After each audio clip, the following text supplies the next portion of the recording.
نہ جاؤں گا خالی، کچھ نواسوں کا صدقہ عطا ہو، کچھ نواسوں کا صدقہ عطا ہو، در پہ آیا بن کر سوالی، تمہارے آستانے سے زمانہ کیا نہیں پاتا، کوئی بھی در سے خالی مانگنے والا نہیں جاتا، بھر دو جھولی میری تاجدار مدینہ، لوٹ کر میں نہ جاؤں گا خالی، تم زمانے کے مختار ہو یا نبی، بے کسوں کے مددگار ہو یا نبی، سب کی سنتے ہو اپنے ہو یا غیر ہو، سب کی سنتے ہو اپنے ہو یا غیر ہو، تم غریبوں کے غمخوار ہو یا نبی، بھر دو جھولی میری یا محمد، لوٹ کر میں نہ جاؤں گا خالی، حق سے پائی وہ شان کریمی، مرحبا دونوں عالم کے والی، مرحبا دونوں عالم کے والی، اس کی قسمت کا چمکا ستارہ، امجد کی قسمت کا چمکا ستارہ، اس پہ نظر کرم تم نے ڈالی،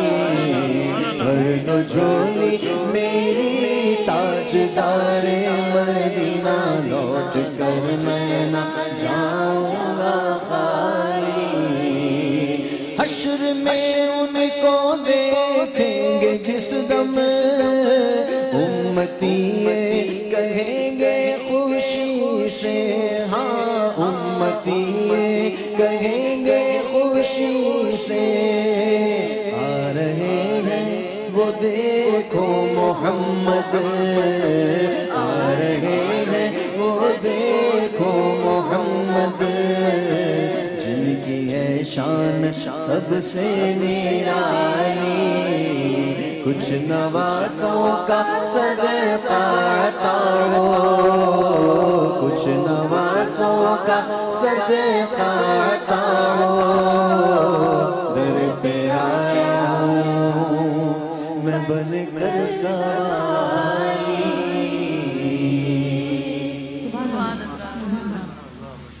بہت شکریہ۔ اچھا جویریہ، آپ بتا رہی تھیں بریک میں تذکرہ ہو رہا تھا، ریحان صاحب نے تو نہیں اس پہ بات کی، کہ آپ بتا رہی ہیں کہ وہ 4-5 دن سے تذکرہ کر رہے تھے امجد صابری کے میرے تھریٹس موصول ہو رہی ہیں اور زیادہ کچھ دھمکیاں موصول ہو رہی ہیں۔ جب ان کو تھریٹس موصول ہوئی، ابھی ہم نے نیوز میں بھی، آپ سب نے سارے چینلز پر بھی دیکھا ہوگا کہ 4 ہفتوں کا تذکرہ ہے، کہ 4 ہفتوں سے یہ بات ہو رہی تھی۔ 4 ہفتوں کا مطلب ہے رمضان المبارک کے آغاز سے؟ جی، اس سے پہلے سے، اور انہوں نے سیکیورٹی کے لیے بھی بات کی، لیکن کوئی جو ہے وہ جواب نہیں مل سکا، اور وہ سادہ طبیعت اتنے تھے، میں نے ان کے ساتھ چونکہ سفر کیا ہے، اور حدیث ہے کہ کسی شخص کو اگر پہچان نہ ہو تو یا تو اس کے ساتھ کھانا کھا کر دیکھ لو یا اس کے ساتھ سفر کر کے دیکھ لو، کھانا اس کے ساتھ سفر کریں یا ہمسائیگی میں رہیں، یا پھر اس کو پیسوں کا معاملہ اس کے ساتھ بالکل بالکل، تو ان لوگوں کی پہچان جو ہے وہ فوراً ہو جاتی ہے۔ میں نے امریکہ تک ان کے ساتھ سفر کیا اور ان سے زیادہ سادہ طبیعت میں نے نہیں پایا کسی کو، تو اس لیے میں یہاں پر ایک بات آگے بڑھانا چاہتی ہوں۔ فرح، ایک دن یہیں پر ہم A+ کے یہیں سیٹ پہ بیٹھے ہوئے تھے، تو مجھ سے کہنے لگے کہ آپا مجھ سے سب لوگ کہتے ہیں کہ آپ اپنی گاڑی کے شیشے بلیک کرا لیجئے، آپ کو خطرہ ہے، تو میں کہتا ہوں کہ جب میں صبح کو نکلتا ہوں نا تو لوگ مجھے دیکھ کے، کوئی کہتا ہے امجد بھائی جا رہے ہیں، کوئی سلام کرتا ہے، کوئی ہاتھ ہلاتا ہے، تو آپا میں گاڑی کے شیشے بلیک کرا لوں گا تو وہ لوگ اس خوشی سے محروم ہو جائیں گے، جو بچے مجھے دیکھ کے، لڑکے مجھے دیکھ کے خوش ہو جاتے ہیں۔ کتنی بڑی بات تھی، اپنی جان سے زیادہ، اپنی زندگی سے زیادہ انہیں دوسروں کی خوشی کی فکر تھی۔ اچھا تو یہ یعنی دھمکیاں موصول ہو رہی تھیں، اس کا انہوں نے یہاں پر آ رہے تھے آپ لوگوں کے پاس مسلسل، یہاں پر بھی تذکرہ کیا؟ کل ذکر بھی کر رہے تھے، کتنی عجیب سی بات ہے، صرف ایک ایسے چو کو معطل جی کر کل دیا ذکر بھی کر رہے تھے کہ آپ لوگ اپنی سیکورٹی کا خیال رکھیں، دیکھ بھال کے لوگوں کو کہہ رہے نکلیں. تھے؟ جی میں تھا، فرحان تھے، حسان تھے، ہم فرحان لوگ بیٹھے ہوئے بھائی کو بھی، اور کہا تھے، کہا اسپیشلی کہ تم لوگ کوئی کہ گارڈ تم وارڈ لوگ رکھ لو اپنی- کیونکہ حالات صحیح نہیں ہیں، لوگ جیلس ہوتے ہیں، آپ لوگ لکھتے ہو زیادہ، پڑھتے ہو، اچھا پڑھتے ہو تو لوگ جیلس بھی ہو جاتے ہیں. تو یہ کل اتفاق سے 15 رمضان کی بات ہے، یعنی کل کی بات. اچھا ایک دن پہلے کی بات ہے کہ آپ لوگوں کو وہ بتا رہے تھے، اور اور دیکھیں انہوں نے خود ان کہا کے کہ اوپر میں اپنے آپ کو ڈیفینڈ کرنا بہت اچھی طرح جانتا ہوں، تم لوگ میری فکر نہیں کرنا، تم لوگ اپنا خیال رکھو اور اپنی سیکیورٹی کا خاص خیال رکھو. صحیح. اچھا تو اچھا اب میں جب یہاں پر فرا یہ بتاؤں کہ یہ جو ہڈن اساسینیشن ہے، یہ اگر اسلام کی ہم بات کریں تو یہ دو لوگوں نے اس کو ایجاد کیا. ایک تو ابو فیروز لؤو مجوسی، جی جی جی بالکل، جس نے حضرت عمر بن خطاب رضی اللہ تعالیٰ عنہ کو گھات لگا کر عین حالت نماز میں ان پر وار کیا اور شہید کیا. اور اسی طرح ابن ملجم ہاں جی، جس نے جو حضرت ملعون علی- خارجی تھا، اس نے حضرت علی کرم اللہ وجہہ الکریم کو ایک گھات لگا کر حملہ کیا. تو یہ گھات لگا کر حملہ کرنا کبھی بھی مسلمانوں کا طریقہ نہیں رہا ہے، یہ ہمیشہ کفار کا طریقہ رہا. لیکن ہر دور کے خارجیوں نے اس طریقے کو ضرور اپنایا ہے کہ گھات لگا کر حملہ کرنا یا شب خون مارنا. تو یقیناً یہ جو سب کچھ ہو رہا ہے، حضرت حضور اکرم صلی اللہ علیہ وسلم نے فرمایا کل قیامت میں جب اللہ تبارک و تعالی معاملات کے فیصلے فرمائے گا تو سب سے پہلے مقتولین کے حق میں فیصلہ کرے گا. اور حدیث مبارک میں آیا کہ مقتول ایسے عالم میں کہ اس کی پیشانی سے خون بہ رہا ہوگا اور وہ اپنے قاتل کو سر کی پیشانی کے بالوں سے گھسیٹتا ہوا اللہ کا جب دربار سجا ہوگا، ہر کوئی نفسی نفسی پکار رہا ہوگا، اس کی ہیبت و جلالت اپنے عروج پر ہوگی. اس وقت وہ لے کر آئے گا کھینچتا ہوا سر کے بالوں سے اور کہے گا اے رب کریم اس سے پوچھ قاتل سے اس نے مجھے کس جرم میں قتل کیا تھا. تو اس وقت اس قاتل کا کیا عالم ہوگا. یقیناً یہ مناظر حدیث ہے. اور اسلام تو وہ مذہب ہے جس نے حضرت مقداد نے کہا کہ یا رسول اللہ اگر میں حالت جنگ میں ہوں اور اگر کوئی شخص میرا ہاتھ کاٹ ڈالے لیکن پھر میں اللہ کی تقدیر سے اس پر غالب آ جاؤں، ایک حدیث میں وہ درخت کے پیچھے چھپ جائے، ایک حدیث میں یہ کہ میں اس کے سینے پر سوار ہو جاؤں، اس کو مارنے لگوں، اور اگر وہ کلمہ پڑھے تو یا رسول اللہ میں کیا کروں؟ سرکار کائنات صلی اللہ علیہ وسلم نے فرمایا کہ اسے چھوڑ دو.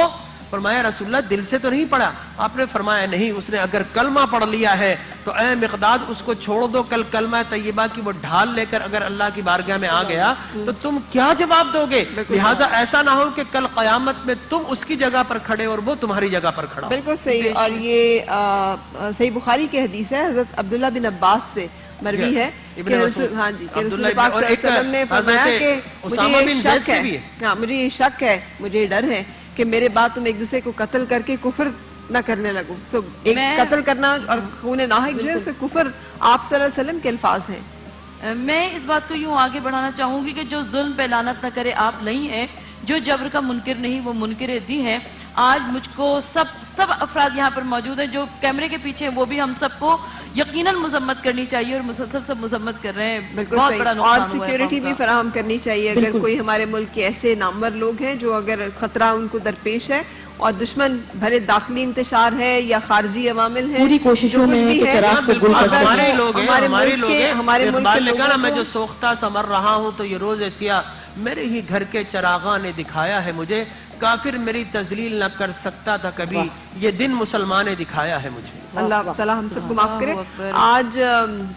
سپرد خاک کر دیں گے ہم ایک اپنی خوبصورت آواز کو اس دعا کے ساتھ کہ اللہ تعالیٰ ان کے درجات بلند کرے اور آسانیاں پیدا فرمائے. ہم نے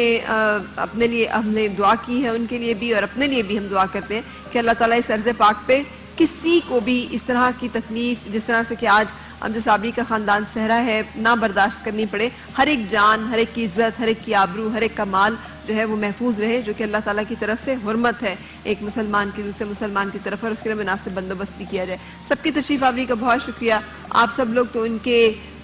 اپنے بہت اپنے اس لیے کہ روزانہ ملنے والے لوگ ہیں. آپ لوگوں نے آ کے ان کی یادیں شیئر کی، تھینک یو سو مچ. اور میں چاہوں گی کہ آخر میں پروگرام کے اگر آپ کو ایک کلام مل کے ہم سنا سکیں، ڈیڈیکیٹ کر سکیں امجد صابری صاحب کو ان کی روح کے ایصال ثواب کے لیے مزید تو. اور اس کے ساتھ اجازت دوں گی، کل انشاءاللہ آپ سے ملاقات ہوگی رمضان عشق سحری ٹرانسمیشن کے ساتھ. اس وقت تک کے لیے اللہ حافظ. مولایا صلی وسلم دائما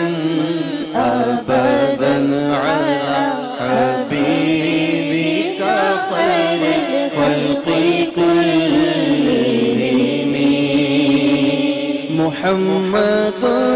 سيد الكونين والثقلين محمد سيد الكونين والثقلين والفريقين من عرب ومن عجم مولاي صل وسلم دائما أبدا على حبيبك خير الخلق كلهم پیش حق مجدہ شفاعت کا سناتے جائیں گے آپ روتے جائیں گے ہم کو ہنساتے جائیں گے وسعت دی ہے خدا نے دامن محبوب کو جرم کھلتے جائیں گے اور وہ چھپاتے جائیں گے جرم کھلتے جائیں گے اور وہ چھپاتے جائیں گے مولایا صلی وسلم دائما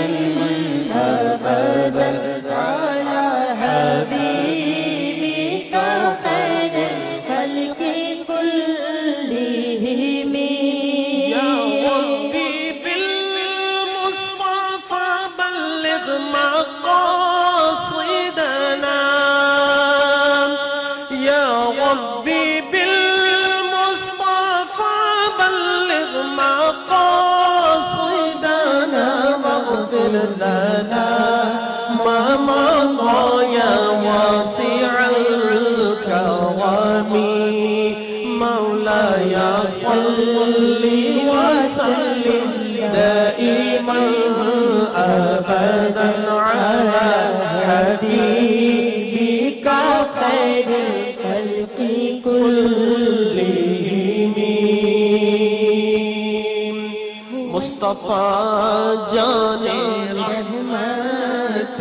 لاکھوں سلام مصطفیٰ جان رحمت لاکھوں سلام شمع بز میں ہدایت پہ لاکھوں سلام شمع بز میں ہدایت پہ لاکھوں سلام غریبوں کے آقا پہ بے حد درود ہم غریبوں کے آقا پہ بے حد درود ہم فقیروں کی سرور